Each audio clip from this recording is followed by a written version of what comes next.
You ask Tiger to solve. This deals with linear equations with one unknown. The final result is v equals 2/79. Let's solve it step by step. Simplify the expression. Simplify the arithmetic.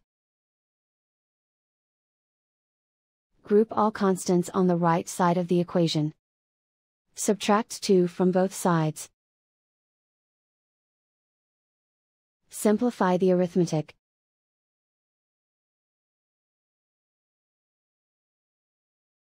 Isolate the v.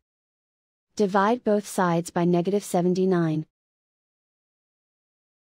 Cancel out the negatives. Simplify the fraction. Cancel out the negatives. And so the final result is v equals 2/79.